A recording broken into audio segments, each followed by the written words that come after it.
Tanzania, Africa, home to some of the most fascinating animals on the planet.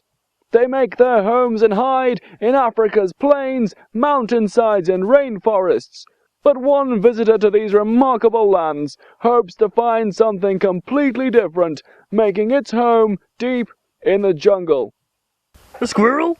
Gary the Party Squirrel, stalwart of 1990s children's program Squirrel Party, has travelled to Africa in hunt of the mystical Dark Green Squirrel. The journey was good, yeah. Wesley said we should fly into Africa, but I said we get to play it instead. Oh, Gary's a great friend of mine. We go way back to the early days of Squirrel Party. I'm Wesley Chippenham. You know the host of Squirrel Party, Chesley Chippenham? Well, I'm his brother, Wesley Chippenham. Actually, I guess is there a little box here that says what my name is? Okay, that's how you pronounce it. Wesley Chippenham. Squirrels are native to Europe and North America, and were previously thought to be restricted to the colours red, grey and black.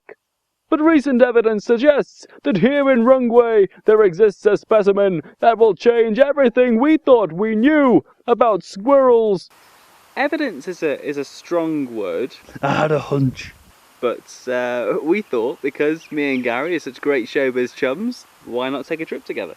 Despite a generous government grant from the Department of Science, Gary and Wesley would have just 3 days in which to track down the squirrel.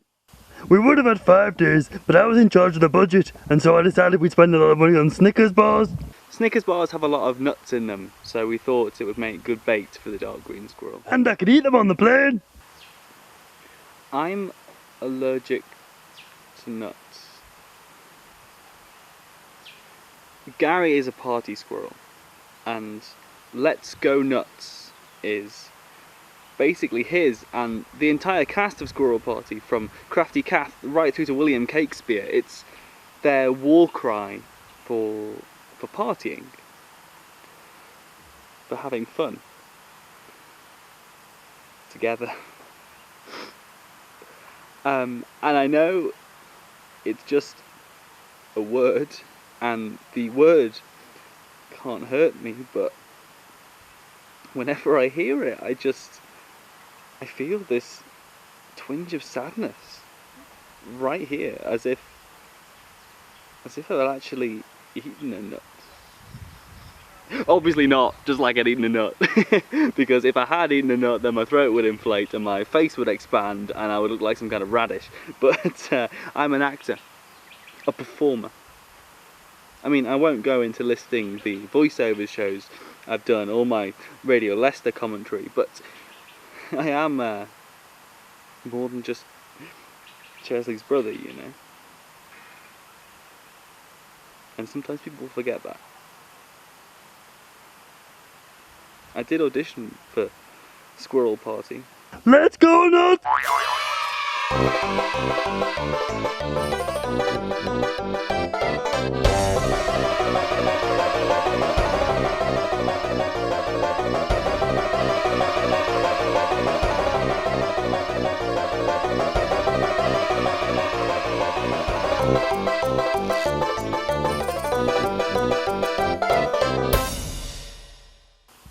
I was very confused. The first day was a bit of a setback. Gary, as he'd done all the research for the trip, you see, well, he took us to the beach. But he started to take his eye off the primary focus of the trip. It wouldn't stay still. They say never to disturb someone when they're in one of those crucial life moments. Perhaps the magnitude of the expedition was getting to him. I mean, we were at the start of a huge scientific adventure, but Gary wasn't his usual self that day. He didn't want to talk to anyone, and that was really rare. I mean, he didn't even make his regular phone calls to Chesley asking what a hypotenuse is. Something was troubling him. No one was pushing the water, but it kept moving. After he'd spent 7 hours looking at the sea, he seemed a bit hypnotised by it all. But we had to ask him his thoughts. You alright, Gary? No squirrels here. Day 1 had not gone to plan, but after a night's rest, Gary seemed more upbeat. I've seen about 3 nature documentaries in my life, and what always happens is that someone tries really hard to find something, like a big squid or something, and they try all these things, and then they don't work, but then someone comes up with a new idea, and then they find it, and then everyone says it's better than we could have possibly hoped for. So, right now, the documentary's going well, in the sense that we have no idea whether we'll find the squirrel or not. The team hit the road, their destination deep into the rainforest. I didn't want to have this idea too early, because it might ruin the progression of the documentary, but squirrels like trees.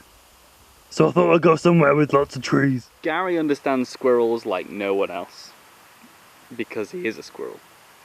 Cheers, cheers, cheers, cheers, cheers, there's one. Squirrel? No, a tree. After a day of not talking very much, Gary was much more his usual self in the rainforest. But perhaps he felt more in his natural habitat. But yeah, he came up with some interesting opinions.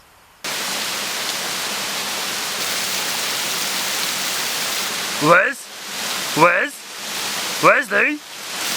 Yeah?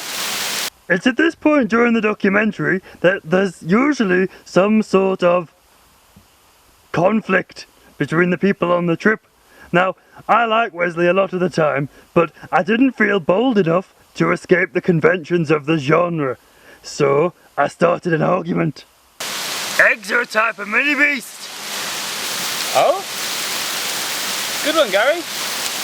I can name all the mini beasts. Wes! I invented the kite! Really? Wow. Perhaps it was true. And the Heimlich maneuver! Perhaps that was false. He'd have probably called it the Gary maneuver. It was so annoying! He just kept agreeing with everything that I said. That's not conflict. So, I had to resort to drastic measures.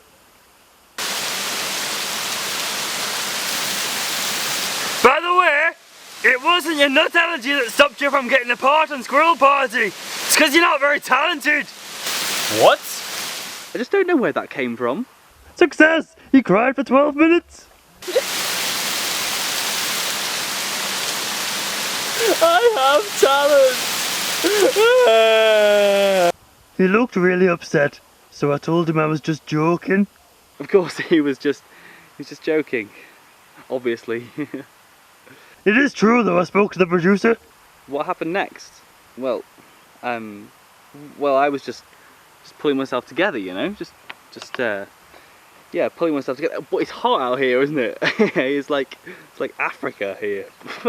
I mean, Africa. Well, Gary started to make some detailed notes about the local geography of the area to work out which direction we should head in next. I drew a picture of Wes's face when he was crying. It looked like a disappointed radish. By noon, the team was sure they were on track, but they were still missing that all-important ingredient in their adventure. Strife? Gary, have you seen my lunch?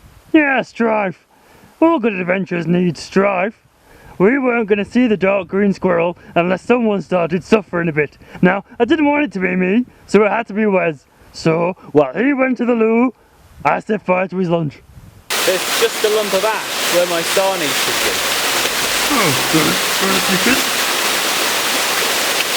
I was hungry, I'd been through emotional turmoil, and I was lost in the middle of a rainforest with just a squirrel for directions. I must admit, I wanted to go home. He was hungry, he'd been through emotional turmoil, and thanks to my great film direction, we were sure to see the Dark Green Squirrel. We just needed to wait, and everything would work out. Fortunately for Wes, now was the heartwarming bit in the documentary where we realised how much we did enjoy each other's company after all. So, this time, I lit a fire for the forces of good. Despite Gary's best efforts, there was still no sign of the Dark Green Squirrel, and the team had just one day left. Perhaps I was wrong.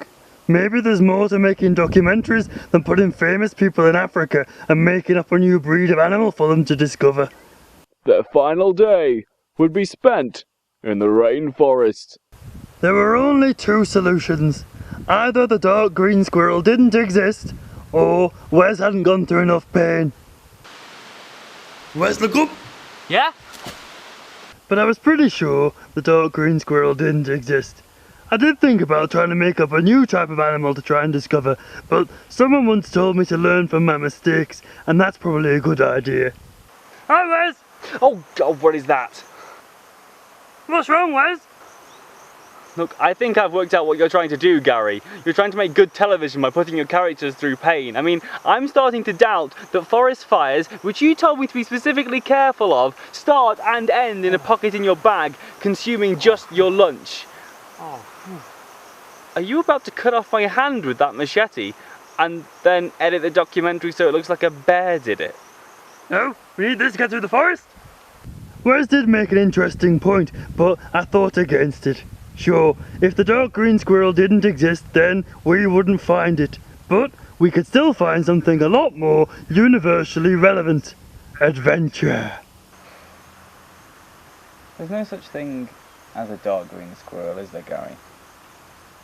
Not unless I get lost in the paint shop or jealous or environmentally friendly, then no.